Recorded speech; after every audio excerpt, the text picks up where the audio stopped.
What if the greatest love stories in Hollywood were never allowed to be told? Behind the tuxedos, red carpets, and million-dollar smiles were secrets, forbidden kisses, hidden homes, and decades of silence. These weren't just affairs, they were lives erased by fear. Today, we're peeling back the curtain on 10 gay relationships so real, Hollywood tried to bury them forever. Ready for the truth? William Haines and Jimmie Shields. Our first story begins with a matinee idol and the man he refused to leave. William Haines wasn't just a Hollywood heartthrob, he was a rebel in a tuxedo. By the late 1920s, he had it all. $1 million smile, a box office pull that rivaled Valentino, and a charm that lit up the screen. But off-screen, he wasn't chasing stardom. He was chasing Jimmie Shields, a handsome, soft-spoken man he met in New York. And once they found each other, they never looked back. In an era when studio contracts dictated even who you were allowed to be seen with, William did the unthinkable. He brought Jimmie home, to premieres, to beach parties in Malibu, to MGM meetings. He never pretended, never played the game, and Hollywood noticed. Rumors swirled, but Billy didn't blink. When Louis B. Mayer, the most powerful man in the movie business, gave him an ultimatum, marry a woman for the cameras or lose your career, Billy didn't hesitate. He chose love, and he paid the price. Hollywood turned its back. Leading roles disappeared, friends vanished, but William and Jimmie built something even more glamorous than stardom: a life. They opened an interior design business, crafting homes for the stars who still whispered admiration behind closed doors. Joan Crawford was one of their biggest clients and closest friends. She called them the happiest married couple in Hollywood, even though marriage, for them, was legally impossible. They weren't just lovers, they were partners, business partners, life partners, soulmates in every sense. Through decades of social scorn, through World War II, through illness and age, they stayed, side by side. When William died in 1973, Jimmie was inconsolable. 5 years later, he took his own life, writing, "I have no intention of living without Billy." They were buried side by side in a cemetery that once wouldn't have accepted them as a pair. Their story isn't just a love story, it's a defiance, a quiet revolution, proof that even in the most closeted corners of old Hollywood, some men chose truth, no matter the cost. And maybe the question isn't why William walked away from fame. Maybe it's this: in a world that told him to lie, what gave him the courage to live out loud? If it were you, would you have chosen love over fame? Drop your thoughts in the comments. We'd love to hear what you would have done. Dirk Bogarde and Anthony Forwood. It wasn't a wedding. There were no vows, no rings, no music. Just two men and a decision to stay. Dirk Bogarde never said the words. Not in interviews, not in memoirs, not even in the hundreds of pages he wrote about life, fame, and memory. But he didn't need to, because for over 40 years he lived it. Every quiet, private moment with one man, Anthony Forwood. Dirk was a matinee idol in post-war Britain. Handsome, brooding, utterly magnetic. He had the kind of face that made women swoon and men jealous. But when the camera stopped rolling, Dirk didn't go home to a Hollywood starlet. He went home to Anthony, his manager, his housemate, his so-called lifelong companion. They never said the word partner, never posed for photos holding hands. But they traveled the world together, bought a home in Provence, raised dogs, nursed each other through illnesses, slept in the same bed, ate at the same table, laughed in the same sun. They were never just friends. Even their neighbors stopped pretending. In a time when the British tabloids could destroy you with a single headline, Dirk protected their love with silence. Some called him a coward, but maybe, just maybe, that silence was its own kind of armor. He never married, never explained, never denied. Instead, he gave Anthony his whole life, and when Anthony was dying of cancer, Dirk left acting to care for him full-time. Not out of duty, out of love. When Dirk finally passed in 1999, he was buried alone. But his letters, his writing, his life, they all point to one truth: that for over 4 decades, his greatest role wasn't on screen.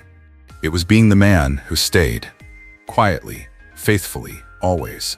Some say love needs words, others live it in silence. Dirk and Anthony never needed to explain, they just stayed.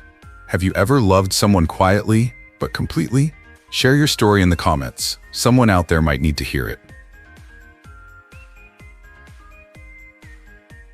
Raymond Burr and Robert Benevides. They said he was a widower, a heartbroken man who'd lost his wife and child to tragedy. And that's exactly how Raymond Burr wanted it. For decades, Burr, the steely-eyed star of Perry Mason and Ironside, played the grieving hero. In interviews, he spoke of a wife who died in a plane crash, a son taken by illness. He gave details, names, stories. Fans sympathized, studios approved, and nobody questioned it. Because the truth? That would have ended everything. There was no wife, no son, no tragic loss, except for the loss of a life he could live openly. But there was Robert Benevides. They met in the early 1960s, when Robert was working as an actor and later a production assistant. What started quietly, dinners, conversations, shared ideas, became something far deeper. They built a private world that Hollywood couldn't touch. A vineyard in Northern California, a production company, a quiet home surrounded by redwoods and books. To the outside world, they were business partners, but to each other, they were everything. Unlike many stars of his era, Burr didn't just keep Robert in the shadows. He gave him a life. He included him in decisions, travel, holidays, and the very foundation of his legacy. Burr once turned down interviews if reporters tried to probe too deeply into his private life. He never snapped. He simply refused. That was his boundary. And Robert was behind it, protected.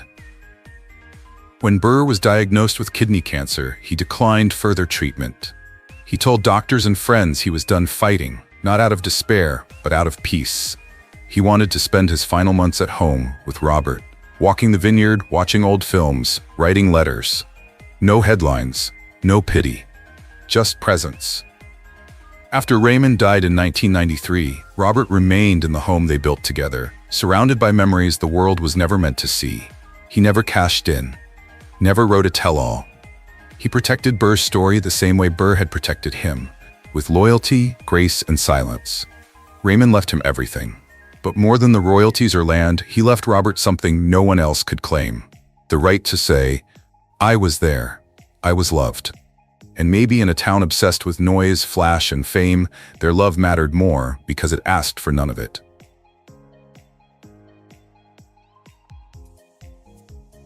Tab Hunter and Allan Glaser. The camera was rolling, the lights were hot, and for the first time in 50 years, Tab Hunter told the truth, not with tears, not with drama, just a breath, a pause, and the kind of honesty you don't fake.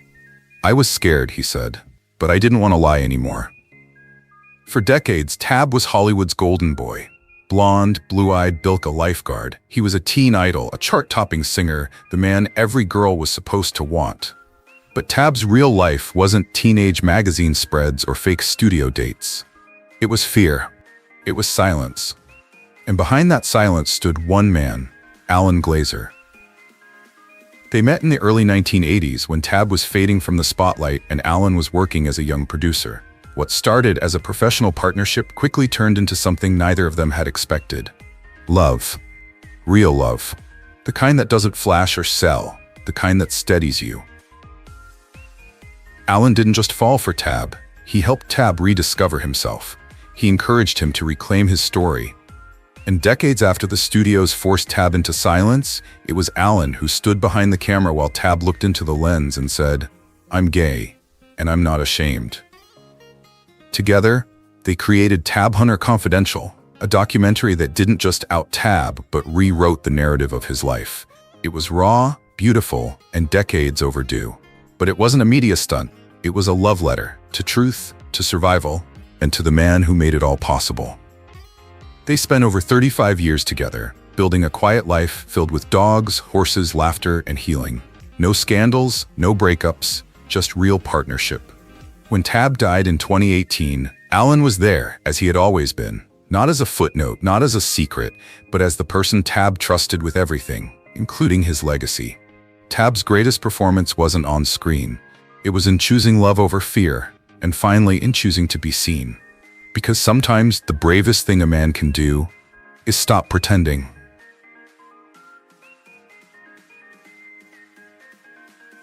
Farley, Granger, and Robert Calhoun. He was the one I wanted to wake up with and grow old with.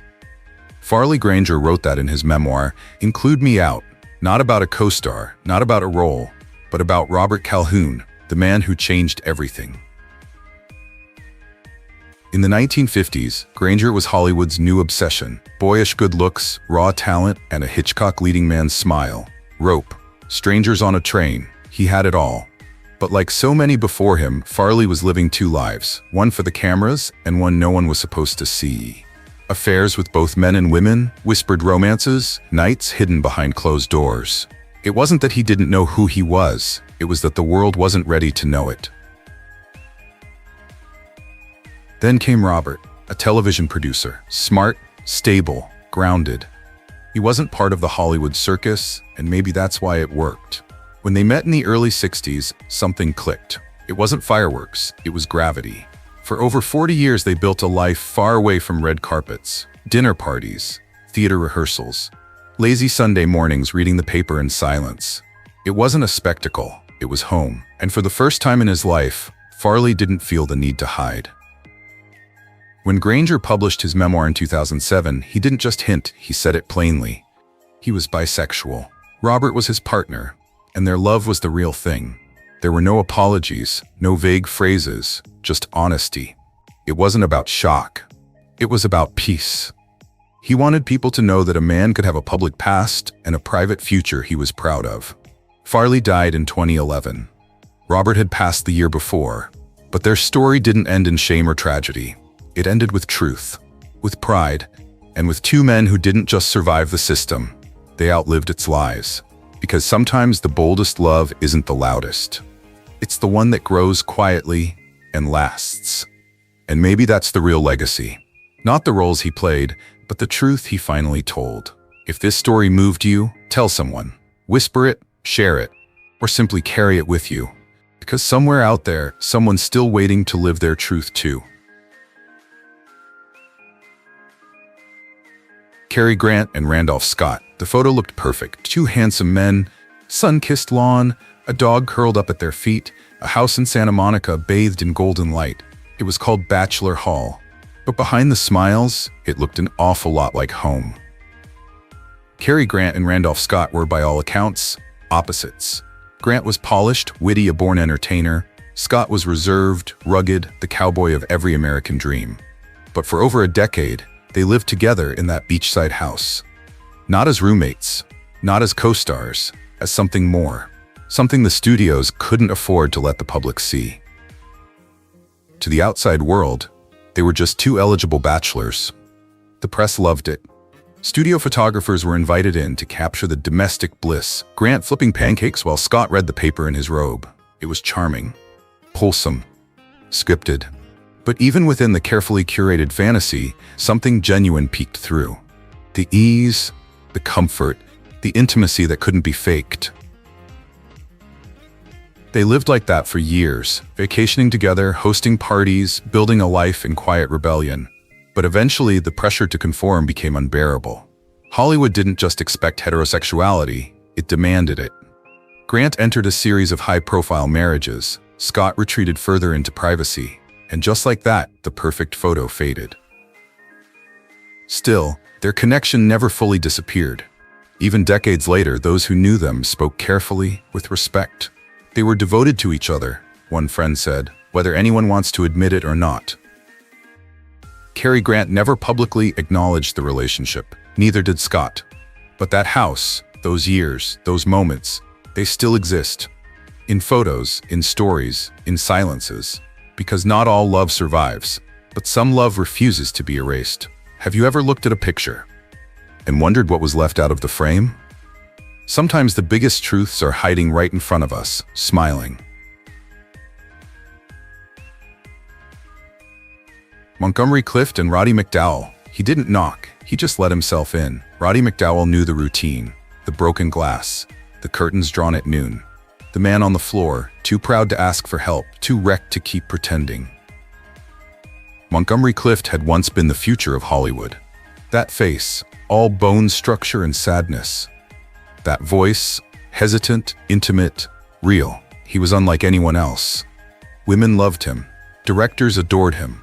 But inside, Monty was a war zone. And after the car crash in 1956 that shattered his jaw and his spirit, he was never the same again. But Roddy stayed. They weren't lovers in the traditional sense, though rumors circled for decades. What they were was something deeper. Roddy was there after the surgeries, after the pills, after the nights Monty couldn't remember or didn't want to. While others distanced themselves, scared of the damage, the drama, Roddy came closer. He didn't try to fix Monty. He just refused to leave. They took vacations together, shared hotel rooms, slept in each other's apartments for weeks at a time. And when Monty spiraled, when the walls closed in, it was Roddy's voice on the phone that pulled him back. He called it friendship. But the kind that crosses oceans and decades. The kind that survives addiction, self-hatred, and silence. The kind that didn't need labels, because it had already saved a life. When Montgomery Clift died in 1966, it was sudden, but not unexpected. His health had deteriorated, his roles had dried up, the loneliness had grown too loud. And yet in the middle of it all, there was one constant: Roddy. He was the one who sorted the estate. He was the one who kept Monty's letters, guarded his legacy, and made sure the story wasn't reduced to a tabloid headline. Because love doesn't always look like a kiss. Sometimes it's just showing up, again and again and again.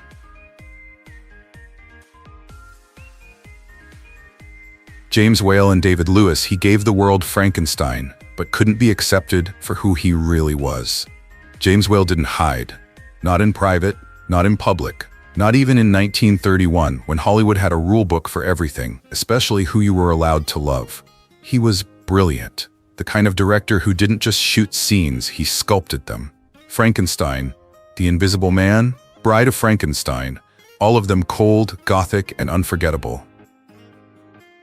And yet, his own story was something far warmer. His own story was David Lewis. Lewis was a film producer, sharp, charming, politically savvy. He understood the rules of the industry, but when it came to James, he didn't play by them. The two met in the early 1930s, and from that moment, they simply lived. In the same house, in the same world, without apology. There were no studio-arranged marriages, no fake girlfriends for the press, just cocktail parties filled with writers, artists, and yes, queer men who found safety inside the walls of Whale's home. He didn't flaunt his relationship with Lewis, but he didn't deny it either. He didn't have to. Their presence together said more than headlines ever could. For over 20 years, James and David built a life in quiet defiance. But eventually Hollywood, the very machine he helped power, turned cold. By the 1950s, Whale was isolated, forgotten, and slowly slipping into the fog of old memories and war-haunted dreams. David stayed, even after they no longer shared a bed, even after James began to unravel. In 1957, James Whale filled his pockets with rocks, stepped into his swimming pool, and let go. He left a note, brief and final. But he didn't leave alone. Because when David Lewis found the body, he didn't run from the truth. He told the press, the authorities, the world. James Whale was the finest man I have ever known. And in that moment, love didn't whisper, it roared. Sometimes the most radical thing you can do is love someone without shame.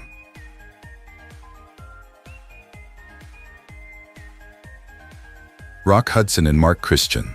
The headlines didn't say gay, they didn't have to. All it took was one word, AIDS. In 1985, Rock Hudson's diagnosis shattered the fantasy. The movie idol, the matinee heartthrob, the man who kissed Doris Day and made millions swoon. He was supposed to be untouchable, not sick, not vulnerable, and definitely not queer. But the truth was already leaking through hospital curtains and whispers in the industry, and standing just outside the frame was Marc Christian. Marc was young, tall, blonde, and charismatic. He and Rock met at a party, years after Hudson's prime. To some, he looked like a fling.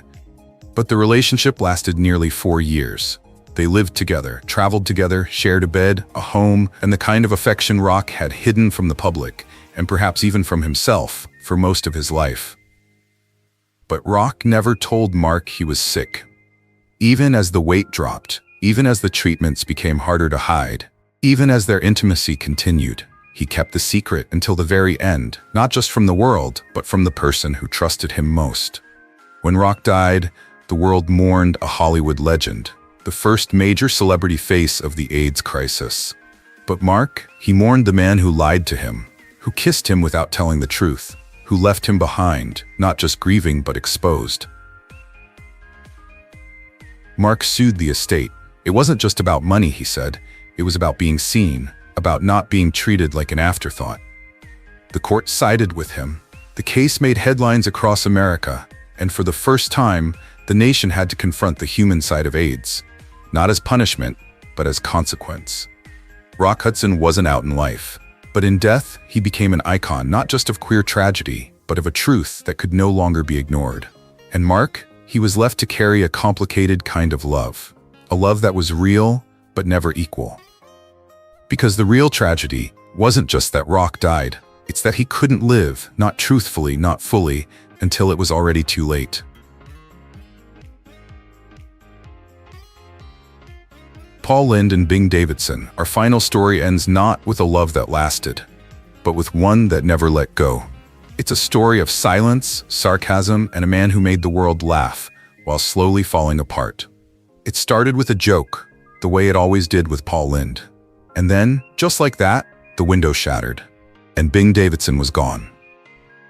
Paul Lynde was one of the funniest men on television, the voice of snark, the king of one-liners.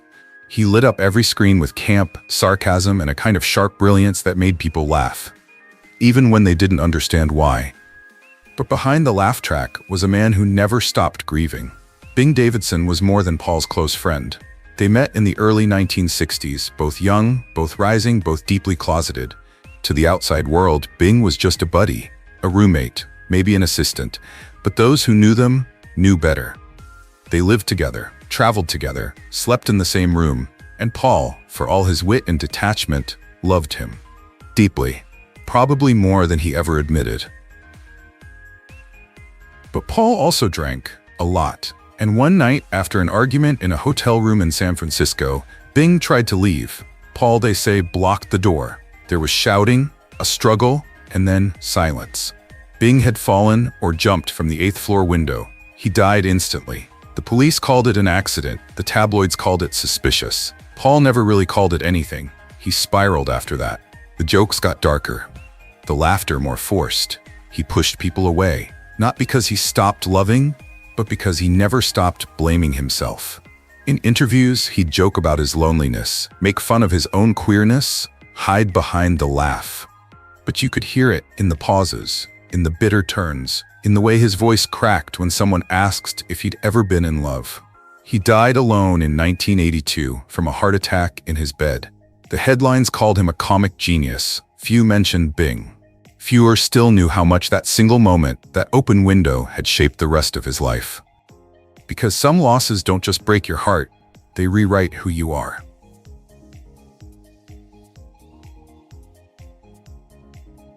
And that was our final story. 10 men, 10 love stories. Each one lived in silence, in shadows, or behind a carefully rehearsed smile. Some lasted a lifetime. Others were stolen too soon, but all of them, every single one, left behind more than just secrets. They left behind proof. Proof that even when the world told them to lie, they found a way to love anyway. If these stories moved you, hold on to them, share them, speak their names. Because for every love that was erased from the headlines, another one is still waiting to be heard. Don't forget to like, subscribe, and let us know which stories stayed with you. We have more hidden chapters to uncover. And your voice keeps this truth alive.